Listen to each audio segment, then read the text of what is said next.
Hello, welcome. I'm Kasia Madeira. This is the Iran War Today, our daily briefing, bringing you up to date with all you need to know on day 51 of the US-Israel war with Iran. So over the next 15 minutes or so, we'll get the very latest from our teams across the world. We're going to be live with our correspondents in Washington and Jerusalem. We're going to start with some of today's key developments. President Trump says a US team is heading to Pakistan for talks with Iran, but he's again threatened to strike Iranian power plants and bridges if a deal isn't reached soon, saying, "No more Mr. Nice Guy." Security's tight in the Pakistani capital Islamabad, but Iran is yet to confirm if they'll participate in the talks.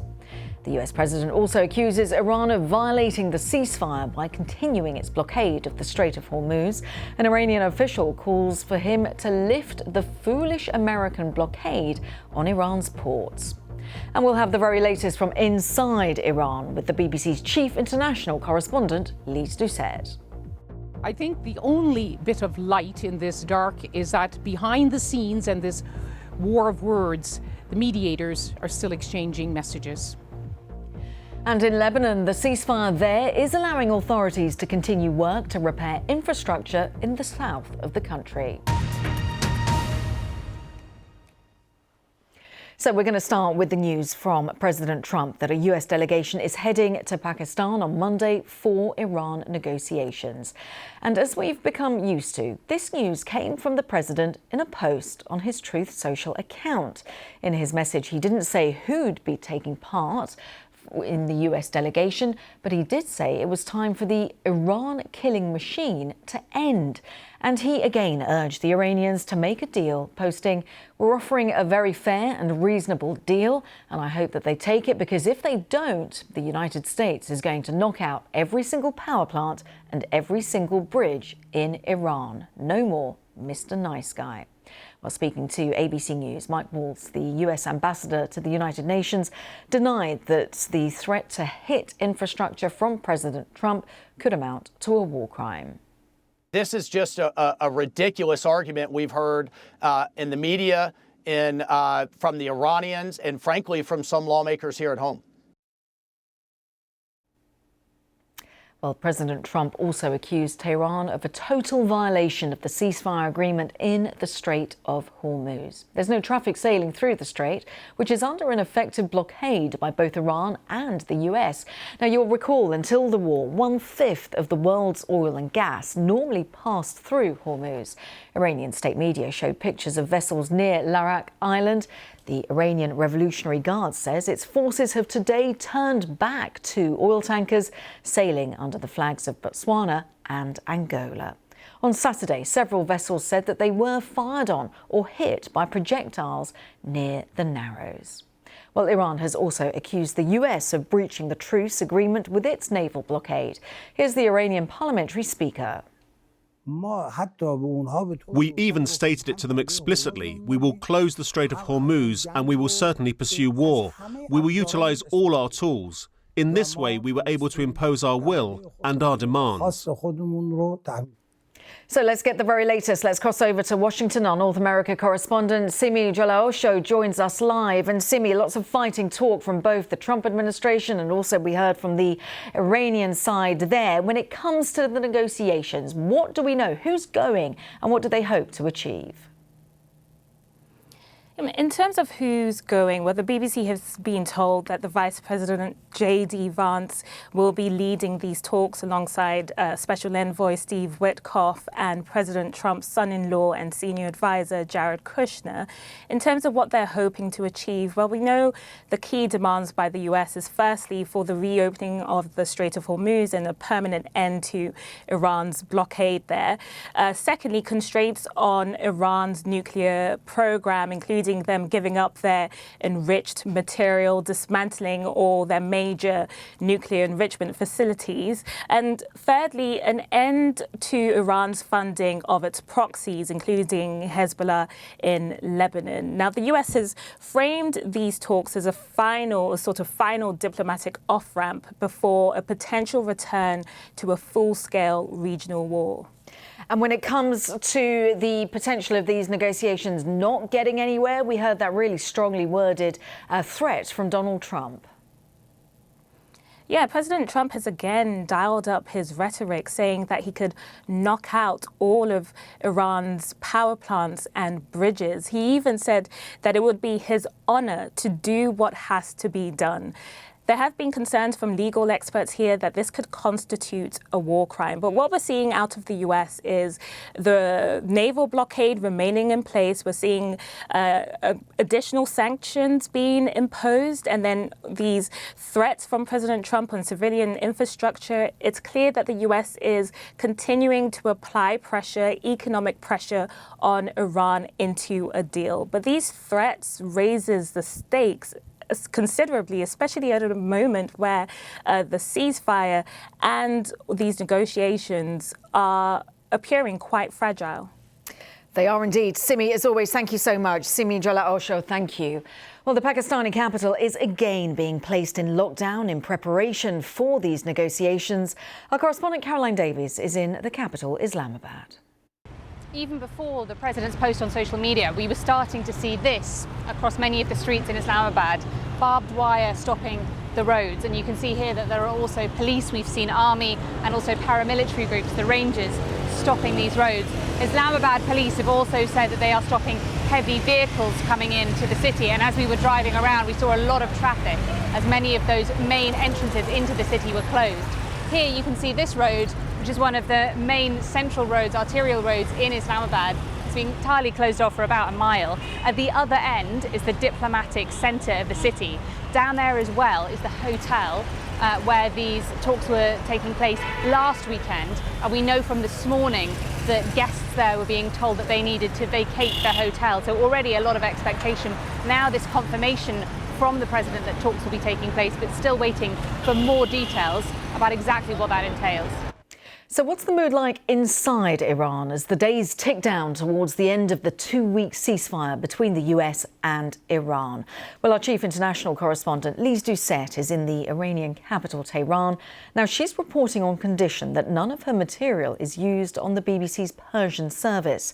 These restrictions apply to all international media organisations operating in Iran. And Lise says that the only bit of light is that mediators are still exchanging messages. It's hard for people here to be hopeful. They're living day by day. We've been here just a few days, and try to put yourself in their shoes. They lived through a war last year. They've lived through 5 weeks of a devastating war where missiles slammed into this capital, and we've been seeing some of them. Even though the US and Israel said they were only targeting military sites, they did crash into homes. Civilians were killed. Iranians are also living under that near total internet blackout, which is now one of the longest in history. So they have no sense as to when their own lives are going to improve. In fact, high prices, which were high before the war, are even higher now. This is being decided by leaders which they may or may not support, and by great powers far from Iran. They're not optimistic that this ceasefire is going to hold. So that means how can they be hopeful that this war will end and a deal which will benefit them will be agreed? There are Iranians who go out in response to their government's call to support the government, to show signs of defiance. Of course, they're among the government supporters. They will condemn President Trump. There are others who I have to say that we've met are deeply disappointed. We went to one neighborhood here in Tehran where a large stretch of the street had essentially been wiped out. The target had been a building, which was just a gaping hole. No one in the neighborhood could say that it was a military attack. They said that only civilians had been there. They hadn't seen any military activity. And the graffiti on the wall said, "Trump's help has arrived. Death to America." And the owner of a building which had also collapsed with the force of that blast said, President Trump said he would send help to the people of Iran. Is this the gift he wanted to give to us? So people have very, very different views. I suppose there are some who are still hoping that out of this something good will come. But right now it's very hard in what many would say would be the darkest days in modern Iranian history. Very uncertain times, very hard for them to see any kind of way out. Leads to set in Iran. Now, in Lebanon, the shaky ceasefire remains under pressure. The Israeli Defense Minister, Israel Katz, says that the IDF has been instructed to, in his words, use full force in Lebanon should Israeli troops face further threats. The 10-day ceasefire, which came into effect on Thursday, is allowing authorities there to continue their work to reopen and repair infrastructure in the south of the country. The Lebanese military says it has fully reopened a road linking the city of Nabatea with the Hardali area and had partially reopened the Burj Al Taya bridge. Well, let's cross over to Jerusalem. My colleague Nick Beek joins us live. So, Nick, just talk us through the warnings coming from Israel Katz. Hi, Kasia. Yes, we know that the Israeli government didn't want this ceasefire, and public opinion suggested that most people didn't as well. And so ministers have been in an awkward position where they'd promised that the fight against Hezbollah would continue until the communities, particularly in the north of the country, were safe. But then, of course, they had to basically accept this ceasefire because President Trump told them to do so.